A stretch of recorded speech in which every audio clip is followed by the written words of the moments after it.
مساء الخير، أخوكم محمد بن خلف الخطيب، قائد تربوي وشاعر شمالي من مدينة عرعر في شمال المملكة العربية السعودية. بداياتي الشعرية قديمة جدا، من عمر تقريبا 15 سنة. بفضل الله أكتب الشعر الفصيح والشعر النبطي. شاركت في العديد من الفعاليات والمسابقات، حققت العديد من الإنجازات، وآخرها المركز الأول في مسابقة شاعر أو في مسابقة أفضل قصيدة وطنية. بالنسبة لأبرز المشاركات اللي شاركت فيها على مستوى يمكن بالنسبة للمشاركات بالشعر الفصيح،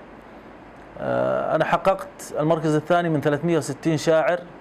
كانت المشاركة من جميع الدول العربية على موقع النادي الأدبي في منطقة الحدود الشمالية. بعدها شاركت في مسابقة ثانية وحققت المركز الأول فيها. بالنسبة لمسابقة أفضل قصيدة وطنية، وهي آخر إنجاز تحقق لي والحمد لله، المسابقة كانت بادرة طيبة من الشيخ خالد بن مشعل بن حثلين، رئيس مجلس إدارة قنوات الصحراء، وهي بادرة كان الهدف منها هو تقوية اللحمة الوطنية ودعم جنودنا البواسل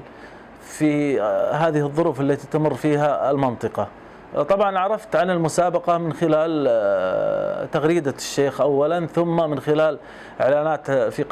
قنوات الصحراء، ومن خلال وسائل إعلامية. كتبت القصيدة، والجميل فيها أنه لا نعرف المحكمين في القصيدة حتى لا يتأثر أسلوب الشاعر، لأنه أنا إذا عرفت المحكم اللي قدامي أسعى لإرضاء هذا المحكم، أقول والله المحكم فلان يبغى كذا، أنا أكتب بالطريقة اللي تعجبه. لكن من حسن الحظ أن ما كنا نعرف المحكمين، كتبنا بما نريد نحن. تأهلنا من 650 شاعر،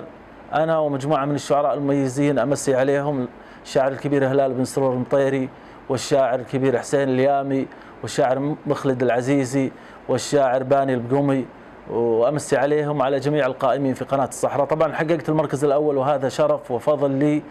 من الله سبحانه وتعالى. أما بالنسبة لتاريخ الساحة الشعبية في المملكة العربية السعودية وفي منطقة الخليج إجمالا، أنا من وجهة نظري، وسبق أني ذكرت الكلام هذا في مجلة الريال القطرية، أنه الساحة الشعبية في هذه المنطقة مرت بعدة مراحل. المرحلة الأولى أعتقد أنها كانت قبل توحيد المملكة، وأفرزت شعراء كبار، يعني البعض منهم ذكر في بعض الكتب، مثل أبطال من الصحراء، مثل عقاب العواجي، وولده عقاب، شالح بن هدلان، وذيب بن شالح بن هدلان، وخلف الإذن.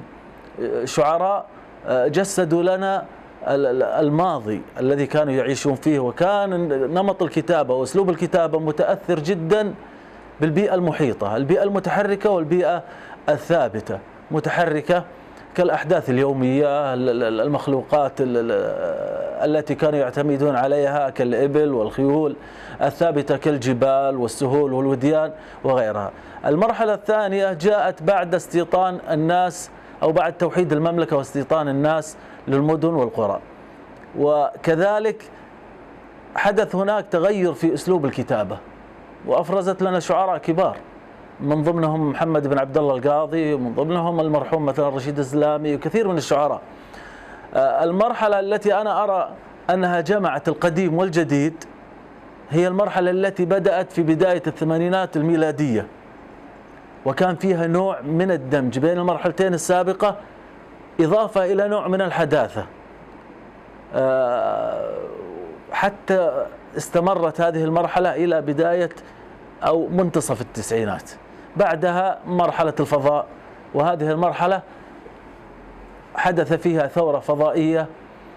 ومن وجهة نظري اختلط الحابل بالنابل، واختلط الشاعر بالمستشعر، ولكن أنا لا أرى فيه بأس، لأنه بالنهاية الحكم للمتلقي. بالنسبة للساحة الشعبية في منطقة الحدود الشمالية، الحقيقة أنا غير مطلع يعني بشكل كافي عليها، لكن بالنسبة لمدينة عرعر، مدينة عرعر تزخر بالعديد من المواهب الشعرية المتألقة، ولكن البعض منهم اختار عدم الظهور الإعلامي والبعض منهم لم تخدمه أو لم يخدمه الحظ حتى يظهر إعلاميا. الحقيقة أنا ما أقدر أذكر أسماء، أخاف أذكر أحد وأزعل الثاني، لكن يعلم الله أنهم كلهم مميزين وكلهم قريبين لقلبي، وكل واحد له أسلوب مميز أنا أحبه. جمعية الثقافة والفنون الحقيقة أنا ألتمس لهم العذر، لأنه بصراحة الميزانيات في الوقت الحالي، ميزانيات الجمعيات الثقافية على مستوى المملكة لا تقارن بما يقدم للأندية الأدبية، مع أنه الجمعيات الثقافة تقدم أشياء ربما أشمل وأكبر مما يقدم في الأندية الأدبية. أتمنى دمج الجمعيات مع الأندية الأدبية تحت مظلة واحدة حتى تستفيد من هذه الميزانيات وتستطيع أن تقدم لنا وللجميع. ليل القصايد رماد وصبحها سافي، ألمها والهبوب الصلف ينثرها، ما أدري هو الصبح من ظلماء يستافي، ولا عيون الفرح مكسور خاطرها، ما جاد كف الزمان الكف مجدافي، ولا المعابر تذكر وجه عابرها، استكثر الوقت يسمع ناي عزافي، واستكثرت من جفتني صوت شاعرها، تعلمت كيف تسكن صدري الدافي، ولا تعلمت كيف أقسى وأحررها، تعلمت كيف تسكن صدري الدافي، ولا تعلمت كيف أقسى وأحررها، من كثر ما هي بصدري تسرف إسرافي، صدري تعود على طعنة خناجرها، حبيتها لين قالت للغلا كافي، شربت مر انكساري من محاجرها، من طيش حلمي مشيت بدربها حافي، شيعت كل القصايد في دفاترها، لين أظهر الوقت لين أخلف الوقت ظني واظهر الخافي، وعرفت سود الليالي كيف أسامرها، مقسى من البرد وجار الشتاء طافي، إلا جفا طفلة حنت خناصرها، قفت وأنا لو يموت الورد بأطرافي، مشرع على غيمة شحة ماطرها. قبل أعرف الحب ما حبيت غيرك مثلك، ولا يهدي قلبي المشطون غير قبالك،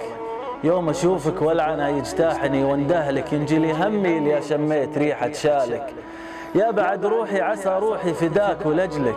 ليت لي عمرين واهديهن الراحة بالك، انت إحسان الكريم وعفته تشهد لك، انك أطهر من قرا حلمة بطيب خصالك، وانت الدر النفيس وروعته تحلف لك، انك أجمل من سنة القمرة بليل حالك، لك